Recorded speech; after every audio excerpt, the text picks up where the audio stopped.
Hello student, कैसे हैं आप सब। आज की इस वीडियो में हम कवर करने वाले हैं एसएससी सीजीएल से संबंधित महत्वपूर्ण प्रैक्टिस सेट, जिसमें कि 30 क्वेश्चंस हमारे रहने वाले हैं। इंडियन हिस्ट्री प्लस पॉलिटिकल से ये क्वेश्चंस हमारे रहने वाले हैं। तो फर्स्ट भाग हमारा हिस्ट्री का रहने वाला है।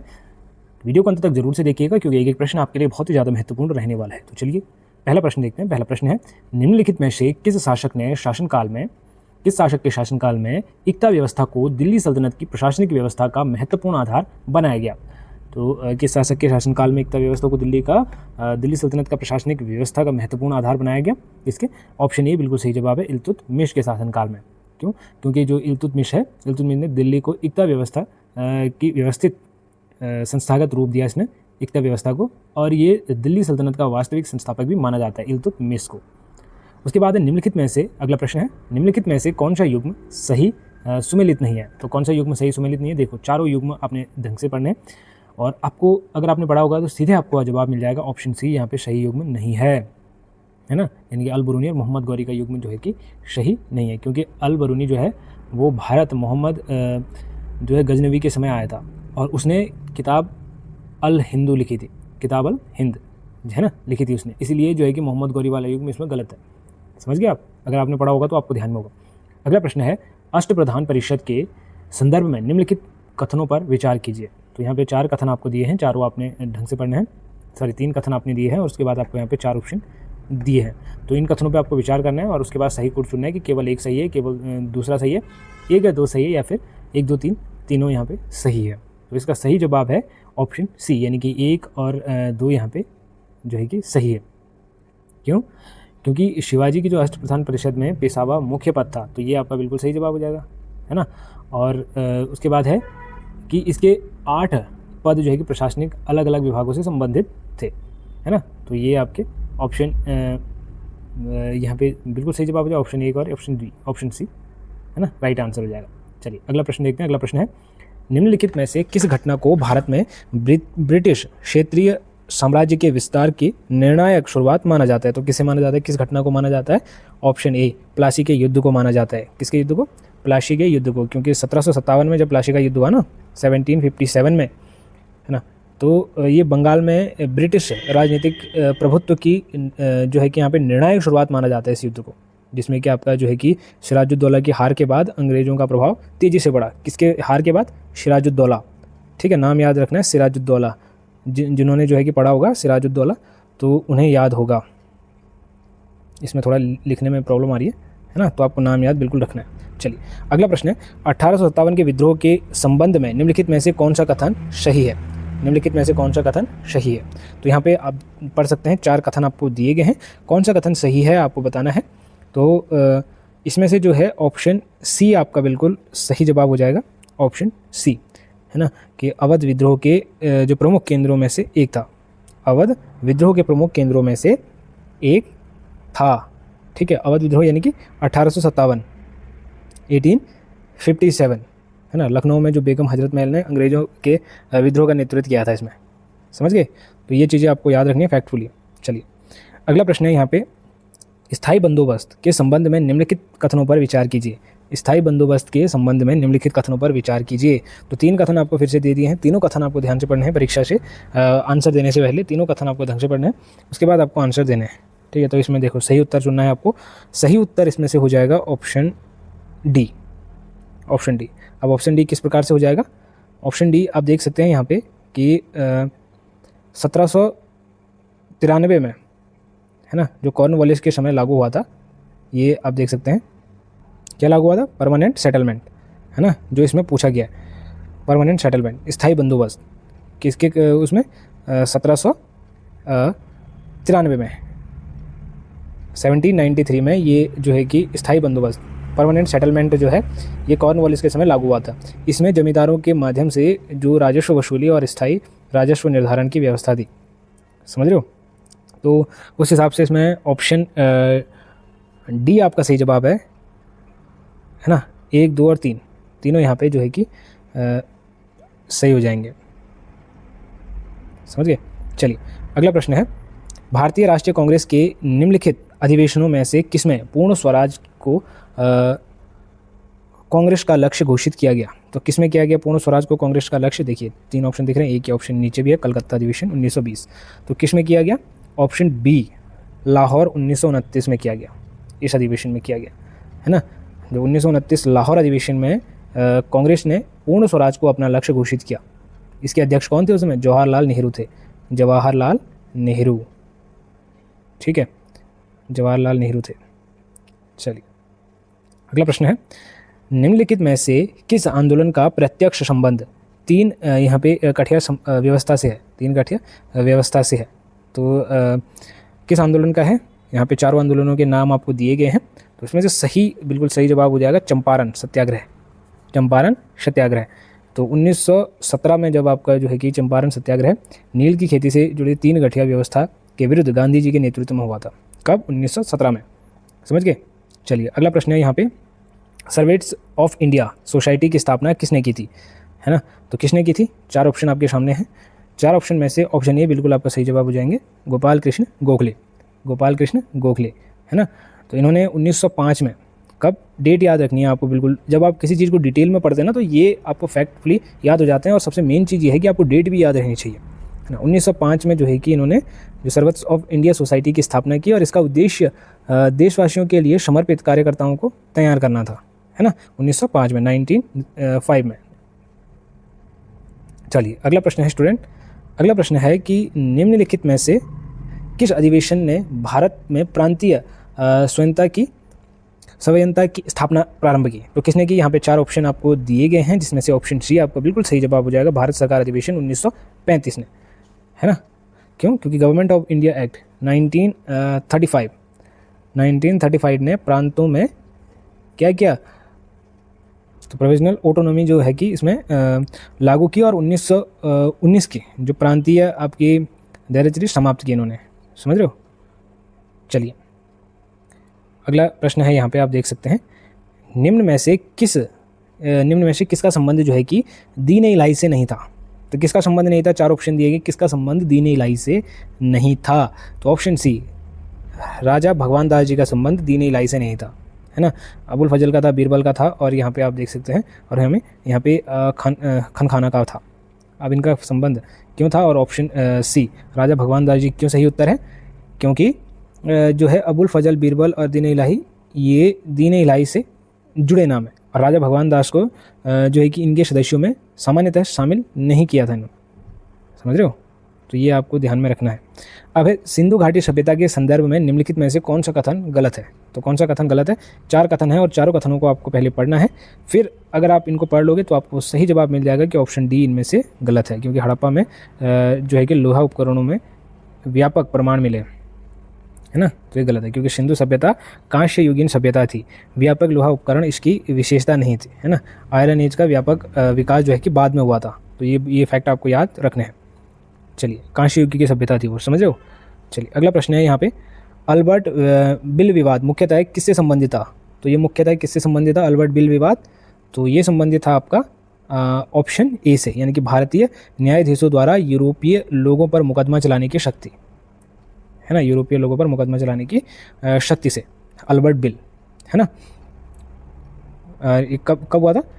1883 में, 1883 का अल्बर्ट बिल, है ना, भारतीय न्यायाधीशों को यूरोपीय ब्रिटिश नागरिकों के मामलों की सुनवाई का अधिकार देने का संबंध, है ना, 1883।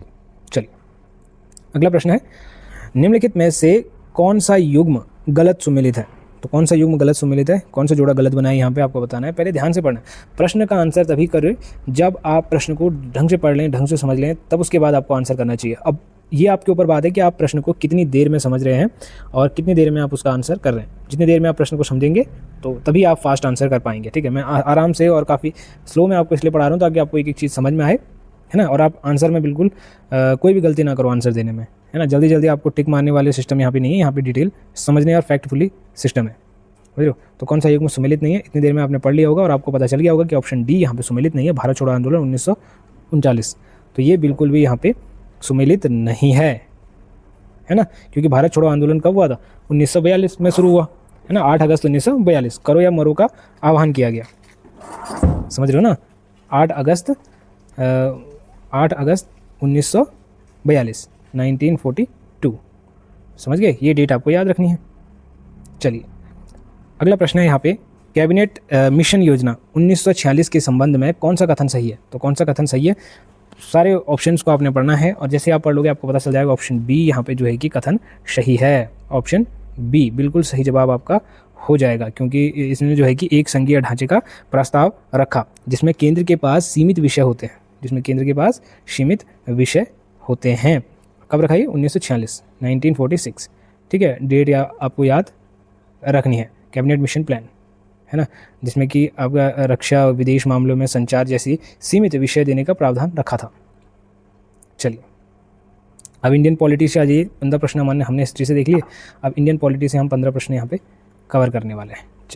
तो पहला प्रश्न है हमारा, भारतीय संविधान के संदर्भ में निम्नलिखित में से कौन सा अधिकार केवल नागरिकों को प्राप्त है? केवल नागरिकों को प्राप्त है, तो कौन सा अधिकार केवल नागरिकों को प्राप्त है? ऑप्शन सी आपका बिल्कुल सही जवाब हो जाएगा। वक एवं यहाँ पे अभिव्यक्ति की स्वतंत्रता है ना, ये आर्टिकल 19 के जो अधिकार केवल भारतीय नागरिकों को प्राप्त है, आर्टिकल 19, समझ रहे हो आप। और ये जो है कि स्पीच एंड जो है कि एक्सप्रेशन की स्वतंत्रता, आर्टिकल 19, अब मैं आपको डिटेल में बताता हूँ। आर्टिकल 19(1) और यहाँ पे ये हो जाएगा आपका ए में, ठीक है, ए में है ये, समझ गए, इसमें है ये।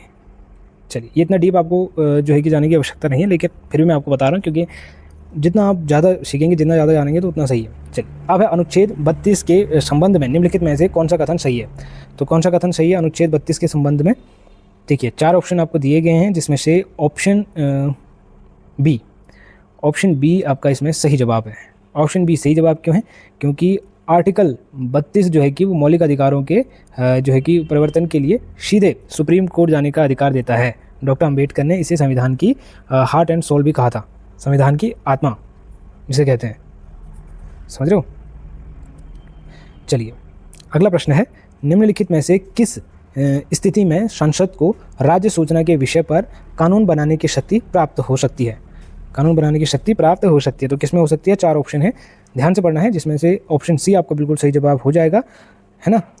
राज्य जो है कि राज्यसभा के, जब राज्यसभा राष्ट्रीय हित में प्रस्ताव पारित करे, समझ में आ रहा है आपको। आर्टिकल कितने में है ये? आर्टिकल 249 में। आर्टिकल 249 के तहत राज्यसभा जो है कि 2/3 बहुमत से राष्ट्रीय हित का प्रस्ताव पारित करे तो सांसद यानी कि स्टेट लिस्ट पर जो है कि कानून बना सकती है। तो ये प्रावधान है आर्टिकल 249 में, आर्टिकल 249 में। तो आर्टिकल भी याद करते हुए जाना है, इससे आपका कॉन्सेप्ट बिल्कुल क्लियर होते जाएगा। अगला प्रश्न है, भारतीय संविधान के किस अनुच्छेद के अंतर्गत राष्ट्रपति सर्वोच्च न्यायालय से सलाह मांग सकता है? किस आर्टिकल के तहत, किस अनुच्छेद के तहत आपको बताना है। देखिए यहाँ पे आपके 4 ऑप्शन दिए गए हैं, जिसमें से ऑप्शन ए बिल्कुल सही जवाब है, आर्टिकल 143 के तहत। आर्टिकल 143 के तहत देखिए राष्ट्रपति को महत्वपूर्ण कानूनी या तथ्यात्मक प्रश्न पर सुप्रीम कोर्ट की सलाह लेने की शक्ति मिलती है, या सुप्रीम कोर्ट से सलाह लेने की इसमें शक्ति दी जाती है ना।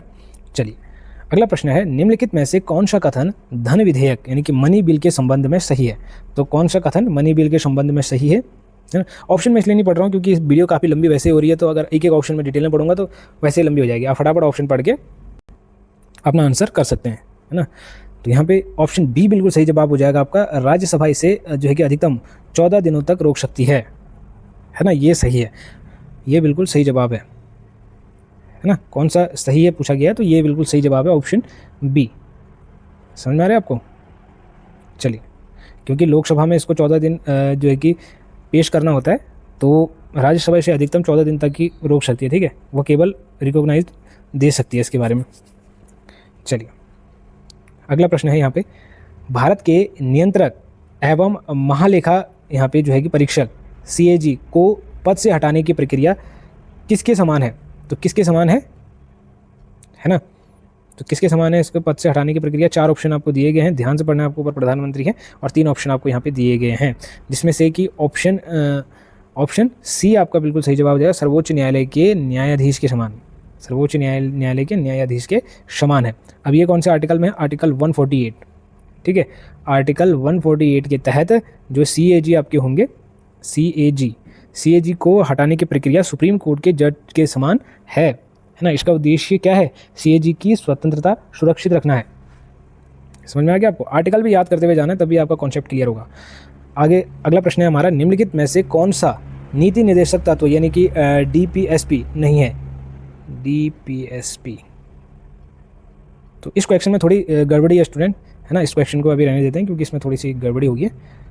चलिए अगला प्रश्न है, राष्ट्रपति के निर्वाचन के संबंध में, राष्ट्रपति के निर्वाचन के संबंध में निम्नलिखित में से कौन सा कथन सही है? राष्ट्रपति के निर्वाचन के संबंध में निम्नलिखित में से कौन सा कथन सही है? तो इसमें से जो है कि ऑप्शन सी आपका बिल्कुल सही हो जाएगा। यहाँ पे निर्वाचित सदस्य और राज्यों की विधानसभाओं के निर्वाचित सदस्य मतदान करते हैं, निर्वाचित सदस्य मतदान करते हैं, तो ये कथन बिल्कुल सही जवाब आपका हो जाएगा। चलिए अगला प्रश्न है, संविधान संशोधन विधेयक के संबंध में निम्नलिखित में से कौन सा कथन गलत है? तो कौन सा कथन गलत है आपको बताना है। यहाँ पे 4 ऑप्शन आपको दिए गए हैं, तो इसमें से जो गलत कथन है वो है ऑप्शन सी। ऑप्शन सी आपका गलत कथन हो गया कि इससे जो है कि राष्ट्रपति इसे पुनर्विचार के लिए वापस भेज सकता है। ये बिल्कुल गलत कथन है ना, समझ रहे हो आप? क्योंकि जो है राष्ट्रपति पुनर्विचार के लिए इसे वापस नहीं भेज सकता। आर्टिकल कितने में? आर्टिकल 368 के तहत जो है कि इसमें एसेंट देना होता है, आर्टिकल 368 के तहत। चलिए अगला प्रश्न है हमारा, निम्नलिखित में से कौन सा मौलिक कर्तव्य मूल संविधान का हिस्सा नहीं था? तो कौन सा मौलिक कर्तव्य मूल संविधान का हिस्सा नहीं था आपको बताना है। 4 ऑप्शन आपको यहाँ पे दिए गए हैं, जिसमें से ऑप्शन डी आपका बिल्कुल सही जवाब हो जाएगा, मतदान करना। ऑप्शन डी आपका बिल्कुल सही जवाब हो जाएगा, मतदान करना। समझ में आ गया? क्योंकि जो मतदान करना आपका फंडामेंटल ड्यूटी है, ड्यूटी नहीं है, सॉरी, है ना। और जो है कि 42वें संविधान संशोधन जो कि कब हुआ था? 1976 में हुआ था, है ना। 1976 में, 1976 में हुआ था आपका, तो इसके द्वारा संविधान में ये जुड़ा गया, है ना। चलिए अगला प्रश्न है, भारत में बेसिक स्ट्रक्चर, है ना, डॉक्ट्री का प्रतिपादन किस मामले में किया गया था? तो किस मामले में किया गया था? तो ये किया गया था आपका ऑप्शन बी, यानी कि केशवानंद भारती बनाम केरल राज्य, केशवानंद भारती बनाम केरल राज्य के संबंध में, है ना। 1973 में, 1973 केशवानंद भारती केस में सुप्रीम कोर्ट ने इसे बेसिक जो है कि के अनुसार संविधान मूल संरचना स्पष्ट नहीं कर सकता है। समझ रहे हो? चल अगला प्रश्न है यहाँ पे, निम्नलिखित में से कौन सा जो है कि संवैधानिक निकाय नहीं है? तो कौन सा यहाँ पे संवैधानिक निकाय नहीं है? 4 ऑप्शन आपको दिए गए हैं, जिसमें से ऑप्शन सी आपको बिल्कुल सही जवाब हो जाएगा, नीति आयोग, है ना। नीति आयोग जो है कि यहाँ पे वैधानिक निकाय नहीं है, इसे केंद्र सरकार ने जो है कि एग्जीक्यूटिव रेजोल्यूशन द्वारा जो है कि इसे स्थापित किया है। इसके अनुसार क्या है, फाइनेंस कमीशन और यूपीएससी वैधानिक निकाय हैं, तो ये चीज़ें आपको ध्यान में रखनी है। अगला प्रश्न है यहाँ पे, राज्य में राष्ट्रपति शासन लागू करने के लिए संविधान का कौन सा अनुच्छेद यहाँ पे प्रमुख रूप से संबंधित है? तो संविधान का कौन सा अनुच्छेद प्रमुख रूप से संबंधित है? ऑप्शन बी आपका बिल्कुल सही जवाब है यहाँ पे, अनुच्छेद 356। अनुच्छेद 356 क्यों? क्योंकि आर्टिकल 356 जो है कि राज्य में संवैधानिक तंत्र विफल होने पर प्रेसिडेंट्स रूल से संबंधित है ना, तो ये आपको याद होना चाहिए। अगला प्रश्न है, निम्नलिखित में से किस परिस्थिति में लोकसभा का कार्यकाल 5 वर्ष से आगे बढ़ाया जा सकता है? किस परिस्थिति में? 4 ऑप्शन दिए गए हैं, जिसमें से ऑप्शन ई यानी कि राष्ट्रीय आपातकाल के दौरान बढ़ाया जा सकता है। कब बढ़ाया जा सकता है? राष्ट्रीय आपातकाल के दौरान। और कितने समय के लिए? अधिकतम 1 वर्ष के लिए बढ़ाया जा सकता है ना, अधिकतम 1 वर्ष के लिए। और इमरजेंसी समाप्त होने के बाद यह जो है कि विस्तार अधिकतम 6 महीने तक रह सकता है, अधिकतम 6 मंथ तक रह सकता है इमरजेंसी खत्म होने के बाद। समझ में आ गया आपको? चलिए अगला प्रश्न है, निम्नलिखित में से कौन सा युग्म सही सुमेलित है? तो कौन सा युग्म सही सुमेलित है? देख लो 4 युग्म यहाँ पे है, कौन सा सही है आपको बताना है।